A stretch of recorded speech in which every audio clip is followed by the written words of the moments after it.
Hey guys, so we're going to be going over preliminary research processes. When I say preliminary research processes, just kind of to clarify, is the processes you use to initiate your research, the strategies that you can use to get your research off the ground the fastest and most effective way possible. So we're going to talk about using Wikipedia. We've already kind of talked about what you find like when you go to those first initial Google results. One of those is Wikipedia. And a lot of those sources are tertiary sources. So we're going to talk about what are some concerns about those and what are some ways to use those things in useful ways. So I'm going to explain first like what I mean by a tertiary source. Sometimes we'll call these especially tertiary sources like Wikipedia. And I use that as kind of my go-to example of what a tertiary source is because everybody's familiar with it. I'll sometimes call them a reference source or an overview source. They tend to be actually really good jumping off points, especially if you're trying to research an issue that you just don't know that much about. Like you're interested, maybe you've read a couple of things, but you're not that super well versed in it. And sometimes it's really even hard to figure out what you need to research if you don't have a base knowledge for it. You might not even be aware of the laws or important events or studies or things that have come out or happen that you need to go research. So it's hard to figure out what you don't know. Some of these sources, at the very least, can give you a good idea of what kinds of things are happening that you don't know about that you can go research from a more in-depth source. So what these things are typically like summaries, definitions, histories, like timelines. A lot of times when you go to these sites on Google and it's like the about page or the title is just like the issue and it's just like this overview of like basic information, like lists of facts, like just like those pages that have like bulleted point facts and statistics and things like that. Those are kind of considered tertiary. They tend to organize and gather information and sort of present information just as a laid out, almost like a reference list. They're not analyzing the issue. They're not commenting on it. They're not trying to go really in depth with things. They're just trying to give you just like a quick reference list or a quick overview. And a lot of times I'll say what these sources are there for is to help teach or kind of get you started. They tend to they'll provide sometimes really helpful basic overviews, quick facts and numbers you can look up and see where those came from. Sometimes even recommendations for more detailed sources. If you go to their list of references, a lot of these tertiary sources, they aren't providing new commentary. They're just gathering from a lot of different places. So a lot of times their reference list can be super helpful because there's a lot that they've gathered. So the next thing, I know this page is a little bit long. We're going to kind of walk through it a little bit. The publishing process kind of goes in one direction, while a lot of times as researchers we go backward in the opposite direction. And here's why. When things are being published, a primary source will often come out first. If you were researching things about 9/11, you might go back and see the original news clips that happened in the moment, interviews and images of things that were happening at that time, and that would be primary. They're the first-hand accounts in the moment of the thing you're looking up or the event that you're looking up. So if you're looking up things about 9/11, it would be these older sources that happened at the time. If you're looking up things with the current election, current debates, press conferences, really current news reporting about things happening. And news is a little bit tricky sometimes because it's kind of primary and secondary, but we'll get kind of more into that. Things that sort of show it taking place, from first-hand accounts. Sorry, words. People that are experiencing it in the moment. Those are your primary things that come out first. Secondary sources come out later. They typically pull from other secondary sources, or those primary sources, build off of those and use them as commentary. So after 9/11, people would, news would come out again, it can be secondary. News would come out later, like after the fact, or articles would be written after the fact, and they would use those primary sources, those videos and interviews, live coverage, all of that. They would use that to help them produce commentary on the issue, and that's secondary. That's when you sort of start getting into the meat of the issue a little bit, where you do get that, like using sources to like analyze and comment and have a conversation. With tertiary sources, there's not usually a lot of conversation happening, because again, it's just the compiled like list or overview from a super objective standpoint. So it's not really offering anything new. It's there to gather after the fact. They tend to pull from primary and secondary and sometimes other tertiary sources. They just sort of compile data. So it usually can be kind of like a collection or lists of primary and secondary sources, like reference works. Like it usually is there to provide you a tool to make your research better, but often to point you to more in-depth sources, the secondary and the primary stuff. And those, it sort of comes out later. Like primary sources, if we're looking over here, like they occur first because they're in the moment. When you get here, secondary sources are next because they comment on the issue, like after the fact. They tend to analyze and pull from and illustrate with those primary sources, the first-hand accounts. Tertiary sources can come way after the fact because they're just gathering information mostly from secondary sources, and they're usually super removed from the issue. So they're reporting from a very kind of removed, faraway place. I'm going to move my video. So when we research, tertiary tends to come first because they teach or report in a more general sense. They help you get your feet off the ground, get your feet wet, get a sense of a lot of different things with the issue. Secondary and primary are the meat. Secondary is like your expert commentary and discussion.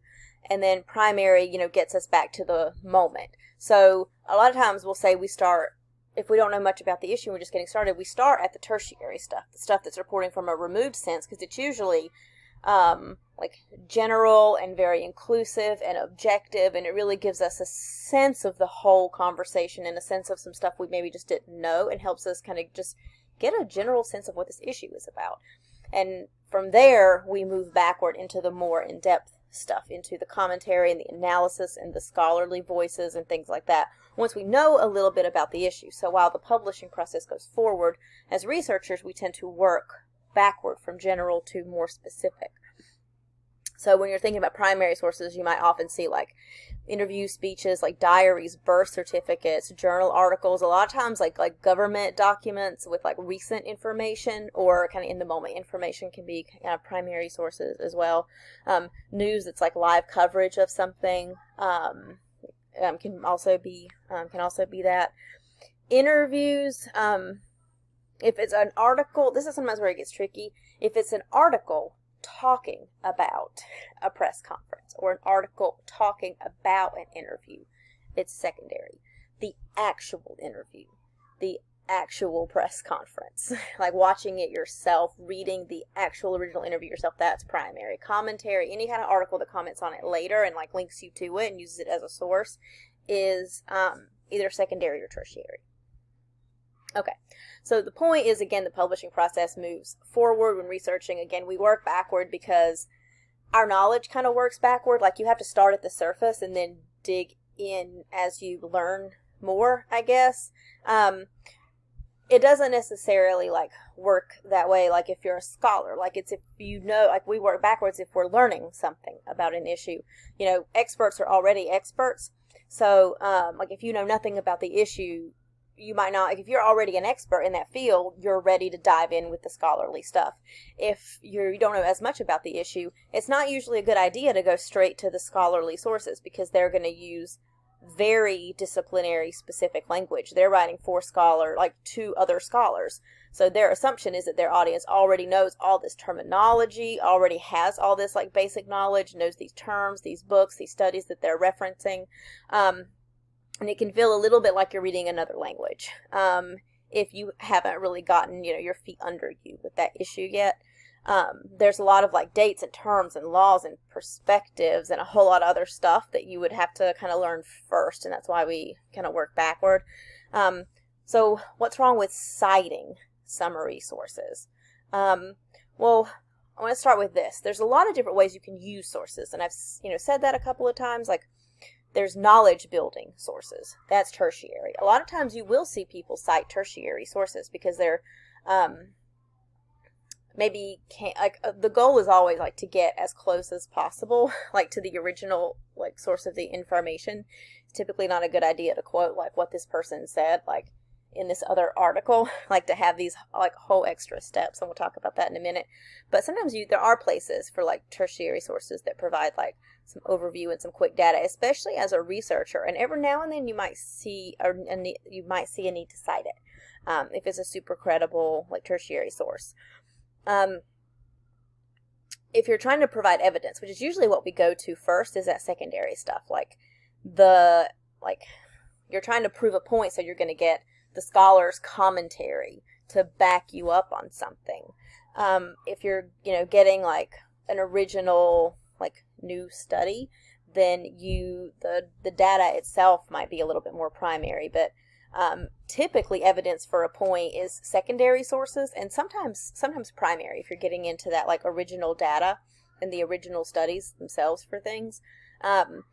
Typically primary sources make really good means of like illustrating points, because when you're writing for other people, like you want to be heard and understood, so you really need to be able to illustrate and explain well what you're thinking and why you're interpreting the information and the events the way that you are, so that people can understand where you're coming from and why you're seeing it this way.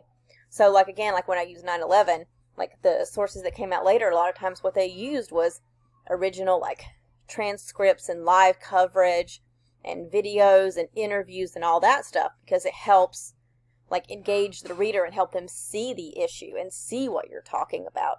And if you try to comment on it without using this stuff, it's just not as effective. It's not as clear, because you're really like removing your reader's ability to see what's happening as well. So there's a lot of different ways to use sources. Tertiary sources, again, make great knowledge builders. They don't typically make great evidence. Again, they're usually there to help get people off the ground. And the reason is, I guess, getting into knowledge of conventions a little bit, one of our key concepts.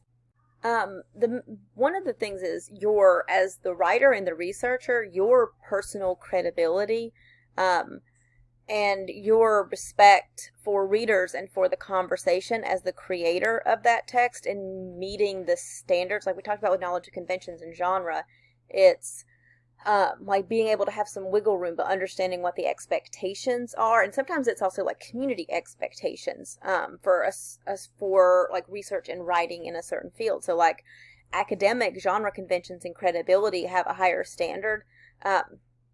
And this, in order to have that level of respect, things that your readers will expect from you is a lot of responsibility with your research and analysis and expertise, and they will expect that if you're writing into this conversation, you have this complex and nuanced understanding of the issue, and that you've put in the hard work, and that you have a respect for academic research standards. And so one of the big like research standards is that you're going to try to get as close to the original information as possible. And because tertiary sources are often so removed and they're not providing any sort of analysis or commentary, they're not really writing into the issue as part of the conversation. They're sort of providing tools and resources from outside the conversation for people to use that are commenting on the issue. What can be good about using summary sources? They do help, again, like novice, like researchers in an issue, build the knowledge that you need, understand new perspectives, or even realizing what the perspectives and the concerns of those different perspectives are, so that you can get a better sense of them and do more in-depth research on them. Get new questions and terms, like figure out what it is you don't know so that you can know where to go and learn kind of some background. There's lots of sources on the internet that serve similar purpose as tertiary sources, like Wikipedia, like WebMD, CQ Researcher, Healthline. I'm going to show you CQ Researcher really quick. So one of the things I want to show you kind of as a comparison if you go to, I'm going to go to Wikipedia. I probably spelled that wrong. Wikipedia, and I'm going to look up, just do Wikipedia. You'll notice it gives you a lot of, like if you scroll through, actually, let me not just use the main page, because that's pretty silly. I'm going to do one that I go to, standardized testing. Okay, so when we're at standardized testing and you scroll through, one of the things you'll notice about Wikipedia is there's lots of links. Now, it does take you to other Wikipedia pages, which, I mean, wouldn't necessarily pass the crap test for that one, because it just keeps you in, like, circular motion, staying within the same site. Hi, you can see my dog over here. But you're scrolling through, it gives you an overview. Here's some of the contents that it has, that if you don't know anything about the issue, you get history, scoring information, standards, all kinds of other, like, information, educational decisions. There's a lot, major topics, other stuff. It just goes on and on and on. What you kind of can at least start with to get a sense of what people are talking about, and all these sources at the end. Okay, and I know you're thinking, like, really, Wikipedia, can we do that? So we'll get into that in a second. But CQ Researcher is kind of considered the, like, I guess the academic Wikipedia. It's more, I guess, more credible. It doesn't have some of the same concerns that Wikipedia often has. It will often give you the future of meat. Cool. I'm going to pull that up. It's going to give you introduction, overview, background, current situation, what's happening now, pros and cons. I really like because it takes, like, two opposing, like, researchers and, like, pulls from, like, what they have said about the issue to kind of show that, like, give and take. Chronology, so you've got, like, good, like, history and dates of the conversation, maps and graphs, bibliography for sources. It's really an excellent place to get started when you're thinking about your research, and it does some of the same things as Wikipedia might and some of these other, like, tertiary sources. I'm also going to show you one of these other sources, like Helpline. First, you get this, like, light box that pops up, which is a little suspicious. And I kind of want to use Helpline just to show that, like, some sources are tricky. They can be useful for information to kind of get you off the ground and give you tools. You wouldn't necessarily want to cite Helpline as a source, especially in, like, an academic text. It might not pass all the parts of the crap test.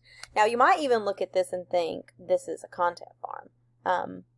Lots of, like, images. A lot of the links kind of take you to, like, within the same, like, keep you in that circular, like, within the same site, kind of like Wikipedia does, which is a little weird.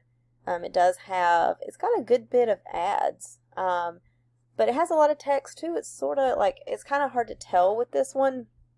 And one of the things to think about is, one, paying attention to the author first, and it's reviewed by this person. So it's written and it's been reviewed. If you click on the author, it takes you to their, like, nutrition team, and then these are the people that takes you to some of their, like, LinkedIn pages, but it has, like, really specific information and credentials for the people that, like, write this information. You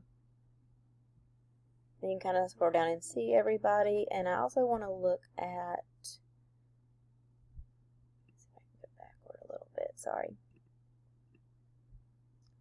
I want to go back to who reviewed it. And reviews just like peer review, like they just went through and checked everything. So medical advisor. So again, you at least have people you can check their resource, like you can check their credibility. It's being reviewed by someone else. If you scroll through, let's see. I don't see sources. Here we go. We're getting to sources. Okay, so with this, it's Helpline, probably more Helpline. Let's see if it gives us anything different. So far, nothing. Everything is Helpline, which is a little bit suspicious.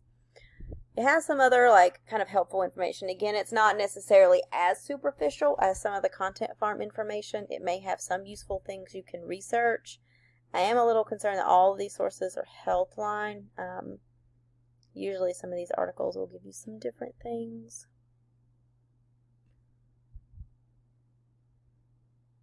Ooh, everything is Healthline. Here we go. Here's some different things. Okay, so PubMed, so it's going to take you to probably a scholarly source for this information. And again, this information here that they're offering you, despite many personal success stories, most studies from the 1980s and 90s have failed to demonstrate the Feingold diet's effectiveness. That's a super general point to make, to be pulling from all these sources. I really didn't need to do all that. So again, they kind of just are pulling these sources in to have sources. You know what I'm saying? Like super general source. They really don't need to do all this. It's just sort of like extra reading you can go do to check the point that they've made. But as a researcher, you could go to these places and actually use these as your sources. So it's a really good jumping off place. And it can take you, like if you keep going down, they've got a lot of these like scholarly things that are going to be, like I'm glad I finally got to these. I was sort of worried there for a minute. And it's going to take you to Food and Drug Administration stuff. So some good places to get started. So you can see how it's like, if you're reading it and you're thinking, like using this to cite, you know, you might not want to do that. But it does like give you this overview, some helpful information here, authors you can check.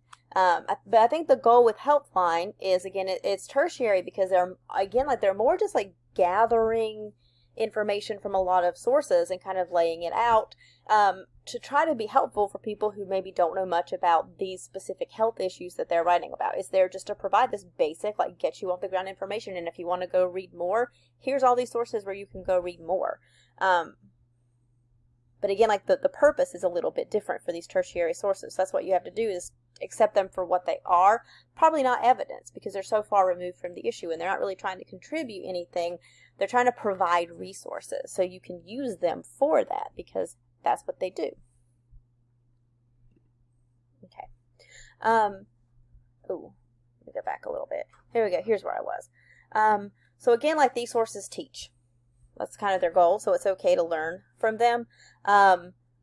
So a lot of times, like, we'll say, like, oh, isn't objectivity good? Like, a lot of times I'll have people who will try to use these, like, lists of facts and about pages and this kind of stuff as sources because they're objective. One of the myths about, like, objectivity and sources is it's best to cite from tertiary sources because they're completely objective. They just list facts, right? I guess the truth-ish is that there are way too many things that we can misconstrue as fact. Just because it lists it as a statistic doesn't mean that that statistic is accurate.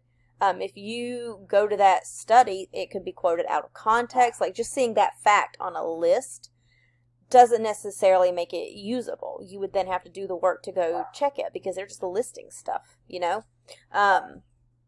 So for instance, like, dates can be fact, while information like study results and percentages, that can be debatable and different things can show different stuff. Even lists of facts, I guess, can be curated by someone. Like, if I'm producing an objective source, I'm still selecting what information to include and not to include. So even in a source that looks completely biased because it just lists the facts, can still be produced from a biased place by what that person, the author or the compiler, like, preferences, what information they want to include in it. You also have to think about, if they've compiled stuff from all these different places, how in the world are you going to fact check that list? Which you would have to do to make sure it's all accurate and not quoted out of context, and that it's like a fair representation of information from different places. And check all the places this information is being curated from. Like, they're just piecing things together from lots of different places. And how would you fact check all of that without going absolutely insane and losing perfectly good research time and sleep? So again, like, you can use it as a jumping off point, but typically it comes from other places. So then after you read that list, you still got to go to those places that the information came from in the first place anyway. And it gets trickier from here. So here's an example of a problem that you could encounter. Okay, so a primary, so say we're researching an event or issue or something like we do. And a primary source might be like a news story about that event written by a reporter on the scene that day, like live coverage, Secondary might be an essay or an article referencing that reporter's point, as part of their argument later, like an article that came out and then uses that live coverage to, talk about something that they want to talk about in that article. That would be secondary. Tertiary might be that Wikipedia page that uses the secondary source to report about that event from a removed perspective. So it's not using the primary, it's going to the secondary source and using that just to say, here's what happened, and linking you to that secondary source. Okay, what if that Wikipedia page, though, is using another tertiary source? What if it's citing, like, another reference, or whoever contributed that fact to Wikipedia, cited it from another, like, tertiary source, and then that source cited it from a secondary source, and then the secondary source is using the live coverage. And you're using that Wikipedia page that's 4 times removed, but now you're putting that page in your paper. So now your reader is going to notice that you're 4 to 5 times removed from the original information, from the live coverage. And if you think about it, like, we want to say, well, it's, here, it's evidence, so it's cool, right? But, like, it's like putting your reader at the end of a bad game of telephone. That game where you whisper something in somebody's ear and it goes on down the line, and the person at the end of the line never gets it right. And it's usually something super funny, and your reader doesn't want to be at the end of a bad game of telephone. The goal for a responsible researcher is always to get as close back to that source as possible. So if you're reading an article and they're citing this researcher, the goal is never to quote in your paper from that researcher or from that article. You would go back to the first place because you don't want to be quoting out of context and misrepresenting what that writer said. Because again, you're reading that researcher in the context of this writer and now putting that writer in your paper, and it really can get confusing after a while and lose some credibility. The further you stay removed from the original sources of information, the less credible your paper looks. So no matter how hard you work in this scenario, no matter how hard you work on other parts of the paper, that one mistake is going to give your reader a reason to question your ethos or your personal credibility, your responsibility, your knowledge and the level of research you put into it. It's going to give them a reason to call you into question and therefore question the other parts of your argument and what you have to say. So Wikipedia is a tertiary source, like an encyclopedia. It's a free encyclopedia. It's collaborative, so it's a type of commons based peer production. It was pretty revolutionary because, when I was a kid, like, you didn't have a Wikipedia, you could just quickly look up anything on. You had to pay for, like, an encyclopedia, like a Britannica subscription that came with your, like, 400-pound computer. So the fact that, like, you can just get on Wikipedia and find anything is pretty amazing. And if you're, like, looking at the page itself, like, it has some standard conventions. Sorry, that's my puppy whining. It has, like, the definitions and the overview of it. I showed you the page before. It has that table of contents where you can see, like, what is it that I need to know. You can get what's happening now in terms and history and different perspectives and more reading. It typically starts and, like, moves through, like, chronologically. So you get that history and then, like, work your way through. It's got that... We like to see more black and white, so it's got that nice, like, black and white color tone. The small font wants to look as credible as possible, like a reference material. And it does, like, if you look at the writing, like, even though it's collaborative, like, it keeps a really objective tone and style. Like, you have to contribute in a particular way, because if all these writers were writing in their own style, all these contributors, it would just sound like a hot mess. But you have to they have to maintain, like, that objective, like, there's no writerly presence in that text, so it reads like one solid, like, document. So why is Wikipedia bad? I mean, you've heard probably a lot of this before. The fact that it's open collaboration, like, it can be good and bad. Like, the fact that it's open collaboration can really give you a system of checks and balances because you have people from lots of different places with lots of different knowledge bases and opinions, like, checking each other on this information. It can also be bad because then you have to, wonder, like, if the person contributing it is credible, which is probably what you've heard before. The fact that it's regularly updated can be good and bad too. First, it's really difficult to cite Wikipedia because it's regularly updated. That document is not static. So if you try to cite from it and then that information changes, people cannot fact check what you've said. It also, one of the things that the fact that it's regularly updated, like what is really good about that is you actually get to see the conversation about this issue taking place. Like you can watch it move, because as events and studies and things happen, people are contributing stuff. So you can see like in the comments like why people changed what they did and what's happening, and it's a good representation of a conversation about a topic, about an issue. And the fact that it's regularly updated means it's almost always, if the topic is popular, it's going to be the most updated, most current, like things that are happening with that issue. One of the things that's hurtful about it is it does hurt the writer's credibility because it's not academically respected, because it's so far removed from the issue, and it's like the first source that pops up. It really can connote laziness if, on the researcher's part, if you have 5 sources and a bunch of them are tertiary, like one of them is Wikipedia, it really makes the readers think that you didn't do very much work, that you didn't do your homework, that you stopped at the first source that popped up. There's no work involved in that, really.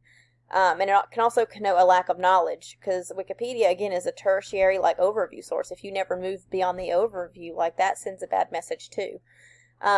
It can be good as a researcher. So as the writer of a text, it's not helpful. As the researcher, it can be super helpful, because it gives you that overview, helps you figure out where to go next with keywords and questions, and it can also help you, like, overview, like, what some of the different perspectives and concerns are. Because sometimes we think we know what the concerns are and what the different perspectives are, and then we, like, come up with new stuff, or get a better sense of what the concerns are, or the types of sources other perspectives are using that we can, like, go check out.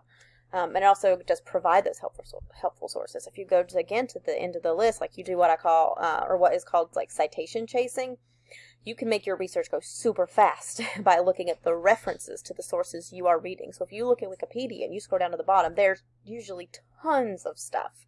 And some of it might be helpful and some aren't. You can sift through and get 5 new sources you can now go read, to kind of push your research along faster. Same thing with like CQ Researcher, or when we looked at like Helpline, there were all kinds of scholarly texts, like cited. Sorry, my dog's getting involved. There were all kinds of like scholarly sources and things, like cited from that article. So even though you might not cite Helpline, like you can get tons of sources to cite from Helpline. So I'm actually going to have you do an Activia today using Wikipedia, because we tend to start from it anyway. I think everybody reads Wikipedia. I know some people are like, no, I don't do it. Maybe you don't, but I find that a lot of people do really start there and do, like, look up things on Wikipedia to get new information, or at least get a sense of a new issue, and what's happening. So I'm going to have you start with Wikipedia as a place to get your research off the ground in one of the activities in this module. If you really just still have a super hang-up about Wikipedia, that's cool. You can use CQ Researcher. You can just Google, like, CQ Researcher. It pops up. You can search your topic. It's super easy. You can use either one because they sort of offer the same type of information. But